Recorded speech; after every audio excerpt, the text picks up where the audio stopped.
बलूचिस्तान के मिनरल्स की, क्योंकि बलूचिस्तान मिनरल से रिच है। वहां पर जो प्राकृतिक संसाधन है वो काफी ज्यादा मात्रा में है। ऐसे में संदीप जी, एक बड़ा सवाल यह भी उठता है कि क्या जो बलूचिस्तान के अंदर मौजूद प्राकृतिक संसाधन है वो उसके लिए वरदान ना हो, क्या अभिशाप है?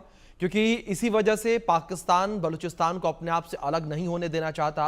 इसी वजह से चीन जो है उसकी एंट्री हुई है सीपीईसी कॉरिडोर के माध्यम से, और अमेरिका जो है वो भी इन्हीं मिनरल्स की वजह से बलूचिस्तान पर, पाकिस्तान पर नजर बनाए हुए है।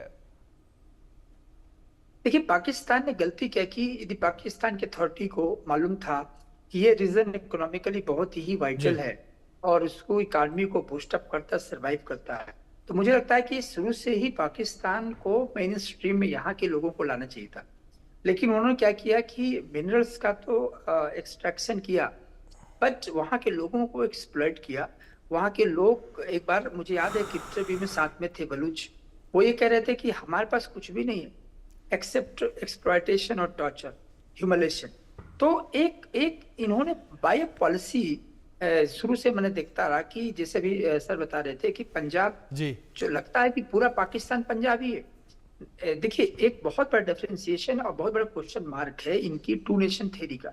जी ये कह करके बने राष्ट्र की हम because of the similarity of the religion हम आपसे अलग होना चाहते हैं। लेकिन यही पाकिस्तान में जो कई जो डिवीजन है ये बताता है कि आप रिलीजियस सेंटीमेंट के नाम पर आप एग्जिस्ट नहीं कर सकते हो। जी आपका जो एक इथनिसिटी होती है वो ज्यादा वैल्यू करती है। और इसीलिए आप देखिए कि बांग्लादेश क्यों अलग हुआ, वो लिंग्विस्टिक बेस था।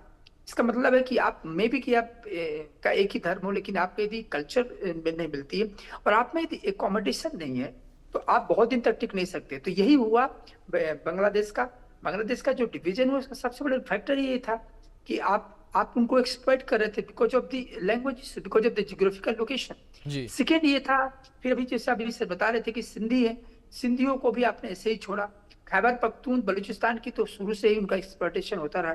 तो ये लोग बहुत ही पैरोकियल माइंडसेट से पॉलिटिकल कल्चर को इवॉल्व किया था।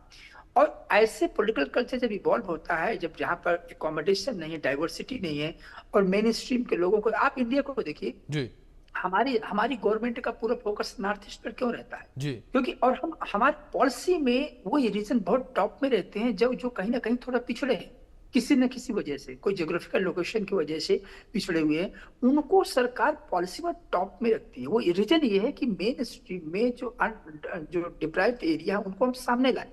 जी लेकिन पाकिस्तान में जस्ट अपोजिट है। वहां यह है कि वहां का मिनरल्स तो उनको लेना है, लेकिन जी जो वो वल्नरेबल एरिया है उनको बिल्कुल डिप्राइव करना, उनको वहां एक्सप्लॉइट करना। और बिल्कुल। यही त्रिपाठी रीजन जी, है। जिस तरीके से आपने जिक्र किया, जाहिर तौर पर पाकिस्तान की यही स्थिति है और इसी वजह से पाकिस्तान जो है वो अपने ही कारनामों में फंसता चला जाता है। लेकिन अब बड़ी बात यहां पर ये कि जो लड़ाई बलूचिस्तान में चल रही है बलूचों की, वो लड़ाई किस मोड़ पर जाकर पहुंचती है और क्या नया रूप लेती है, वो देखने वाली बात होगी। फिलहाल आप दोनों मेहमानों का बहुत शुक्रिया, आप दोनों जुड़े, आप दोनों ने अपना कीमती वक्त इंडिया न्यूज को दिया। वक्त एक छोटे से ब्रेक का है, आप बने रहें इंडिया न्यूज के साथ।